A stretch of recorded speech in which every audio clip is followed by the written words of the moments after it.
गाने में सजा खाटू श्याम बाबा का दरबार। माजीवाड़ा परिसर स्थित परम वेंकट हॉल में श्री श्याम सेवा केंद्र द्वारा श्री श्याम वार्षिक महोत्सव में निःशुल्क चिकित्सा शिविर, साथ ही खाटू श्याम बाबा की श्याम ज्योत एवं भव्य सांस्कृतिक कार्यक्रम का आयोजन संस्था के ट्रस्टी महेश मित्तल, रमेश सिंघानिया, आरपी अग्रवाल द्वारा किया गया। श्री श्याम सेवा केंद्र द्वारा विभिन्न सामाजिक कार्यों का आयोजन विगत 28 वर्षों से किया जा रहा है। यह संस्था का प्रमुख उद्देश्य मानव सेवा और माधव सेवा, यही संस्था का प्रमुख उद्देश्य है। सुबह निःशुल्क चिकित्सा शिविर में तकरीबन 164 लोगों के आंखों की जांच और साथ ही 140 लोगों को जांच के बाद चश्मा वितरण, साथ ही 15 लोगों के मोतियाबिंद का ऑपरेशन निःशुल्क संस्था द्वारा किया जाएगा। श्याम ज्योत, श्याम रसोई, सुमधुर भजनों की गंगा, अलौकिक श्रृंगार, अखंड ज्योत, 56 भोग के साथ ये महाप्रसाद का आयोजन किया गया, जहां हजारों भक्तों ने सांस्कृतिक कार्यक्रम एवं महाप्रसाद का लाभ लिया। कार्यक्रम में सम्मानित गणमान्य जिसमें संतोष डालमिया, रमेश धानुका, प्रदीप बगड़िया, ब्रिजेश तोड़का, राकेश मोदी, भाजपा नेता संदीप लेले, विष्णु जाजुका, राजेश हलवाई, श्रवण भुवनिया आदि की उपस्थिति इस कार्यक्रम में रही।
ये श्याम बाबा का कीर्तन जो हमारा पिछले 28 सालों से चल रहा है वो कंटिन्यू चल रहा है।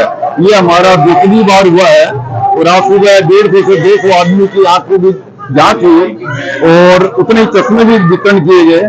15 आदमी का मोतियाबिंद का ऑपरेशन फाइनल हुआ है जो संस्था करवा के देगी निःशुल्क।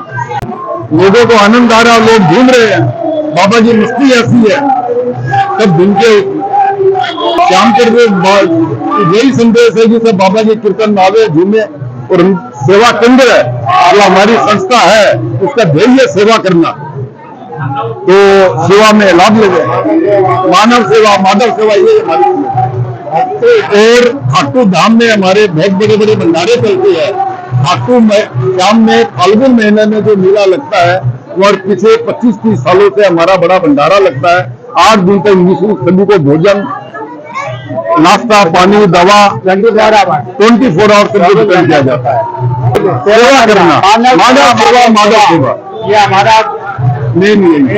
अच्छा, बॉम्बे में हम लोग क्या है कि बच्चों की स्कूल की फीस, किसी के हॉस्पिटल की कोई प्रॉब्लम है तो हॉस्पिटल की फीस, ये सब हम लोग बच्चों के लिए करते हैं।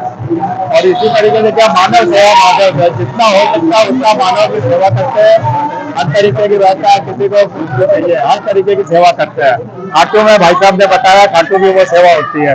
यहाँ पे हम लोग लोगों की स्कूलों में नोटबुक वगैरह देना वगैरह वो भी हम लोग जाके देखे आते हैं। नोटबुक वगैरह, ड्रेसेज वगैरह, हर तरीके की सेवा जो जितनी पॉसिबल होती है सब तरीके की सेवा करते हैं। और प्राणी की प्याऊ, वहाँ बॉम्बे में पहले तो 3 या 4 स्टेशन पर अपने मरीन लाइन्स में होता है, पानी की प्याऊ भी लगी हुई थी।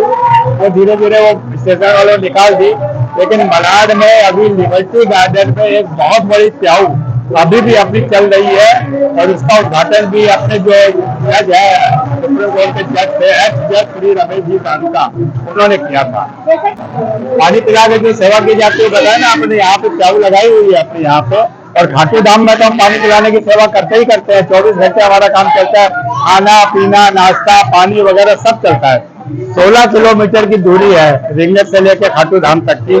16 किलोमीटर दूर में जो पैदल यात्री हैं उनके लिए 6 जगह अपने कैंप लगते हैं, 5 जगह, उसमें हर तरीके की सुविधा उपलब्ध होती है। एक कैंप में तो हम लोग रात को उनके रुकने की, ठहरने की, सोने की व्यवस्था भी करते हैं।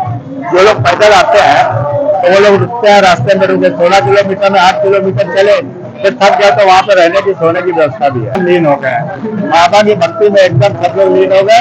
और खाटू में अपना भवन भी है जो लोगों के लिए ठहरने के लिए बना हुआ, जो भी यात्री जाते हैं यात्रियों को ठहरने के लिए खाटू का भवन भी है। श्याम सेवा केंद्र द्वारा प्रतिवर्ष की भांति इस वर्ष भी खाटू श्याम बाबा का भव्य कीर्तन और महाप्रसाद का आयोजन किया गया है, जहाँ में थाना के सभी श्याम प्रेमी एक साथ आकर भजन कीर्तन कर बाबा का गुणगान करते हैं और आनंद उठाते हैं। मैं ऐसे ही चाहूंगा कि हर साल इसी तरह से थाना के तमाम श्याम भक्त यहाँ पर आए और कीर्तन का लाभ लें। किसी भी तरीके का ईश्वर का गुणगान अपने आप में एक आध्यात्मिक शक्ति प्रदान करता है और इसी बहाने सनातन धर्म के सभी लोग एक साथ आकर बाबा का और अपने ईश्वर का ध्यान करते हैं। ऐसे ही हमारी अगली पीढ़ी भी इससे प्रेरणा मिलती है और आगे भी इस तरीके की अगली पीढ़ी को भी अपनी जिम्मेदारी दी है, हमारी अगली पीढ़ी भी इसी तरह से प्रोग्राम करते रहे, यही एक भावना है। सेवा केंद्र आध्यात्मिक के साथ साथ आदमी के स्वास्थ्य के बारे में भी ध्यान रखता है। इसी के उपलक्ष्य में हमने आई कैंप का भी आयोजन किया था। इसी से 2 दिन पहले हमने एक डेंटल चेकअप कार्यक्रम का भी आयोजन किया था। तो इसी तरह साल भर हम लोग अलग अलग तरीका की गौ सेवा, ईश्वर सेवा, साथ ही साथ में स्वास्थ्य सेवा और किसी भी तरह के वृद्धों को कोई भी तरीके की व्यवस्था लगती होगी तो श्याम सेवा केंद्र द्वारा हर दिन और प्रतिवर्ष इस तरीके की सेवा प्रदान करती रहती है। पिछले 30 साल से पावर वैली और सभी परिसर में थाना में ये कार्यक्रम हर साल होता आया है। श्याम सेवा समिति के माध्यम से, श्याम सेवा केंद्र के माध्यम से खाटू वाले श्याम बाबा के यहाँ आश्रम भी चलाए जाते हैं और धर्मशाला और भंडारा किया जाता है। आज भी यहाँ पर बड़े पैमाने पे समाज के सब लोग जुटे हैं। आप देख रहे हैं बड़े भक्तिभाव से श्याम खाटू वाला जी की आरती हो रही है, वहां पे भोग चढ़ाए जा रहे हैं। एक भोग चढ़ाने का अलग ही तरीका, ये खास करके राजस्थानी लोगों में मैंने देखा है। हर जगह हम लोग प्रसाद रखते हैं, हम महाराष्ट्र में गणपति होते हैं प्रसाद रखते हैं, दुर्गा माता को प्रसाद रखते हैं, लेकिन खास करके भोग चढ़ाने का जो रिवाज है वो ज्यादातर 56 भोग उसे बोलते हैं। 56 प्रकार के अलग अलग पदार्थ बनाकर भगवान के लिए परोसे जाते हैं। जैसे हम गणपति के लिए मोदक परोसते हैं, वैसे श्याम बाबा के लिए 56 प्रकार के मिष्ठान भोजन, नमकीन, अलग अलग प्रकार के भोजन जो हमारी परंपरा से संस्कृति चलते आए वो बनाए जाते हैं और वो प्रसाद के रूप में बाद में आने वाले सभी भक्तों को बांटे जाते हैं। ये सब खर्चा ये संस्था उठाती है, लोग आगे इसमें शरीक होते हैं और ये बहुत बड़ा कार्य इनके माध्यम से चल रहा है। यह 30वां साल है महेश जी की मार्गदर्शन में और मित्तल जी के 30वां साल ये है। ये कार्यक्रम ऐसे ही चलता रहे, थाना के लोगों को श्याम बाबा की, खाटू वाला की महती आए और उनका आशीर्वाद सभी को मिले। और जैसे हमारे राजस्थानी मारवाड़ी भाई अच्छे कारोबार में बड़े हो गए, वैसे पूरे हमारे महाराष्ट्र के लोग, हमारे भी भाई बहन बड़े हो जाए, ये मैं श्याम बाबा के सामने प्रार्थना करता हूँ और सभी समाज बांधवों को बहुत बहुत शुभकामनाएं देता हूँ। मुंबई में से मैं काफी वर्षों से जुड़ा हूँ। श्याम सेवा केंद्र का उद्देश्य आए हुए फागुन मेले के भक्तों की सेवा करना है। वो इसके लिए मेले के समय पे 7 दिन तक पूरी व्यवस्था करता है, खान पान और मेडिकल सारी व्यवस्था 4 और 5 दिन के बीच में करता है। वहाँ पे लाखों भक्तों की सेवा की जाती है। ये इसका परम उद्देश्य था। पहले पानी से शुरू किया और आज खान पान सारी व्यवस्था करते हैं।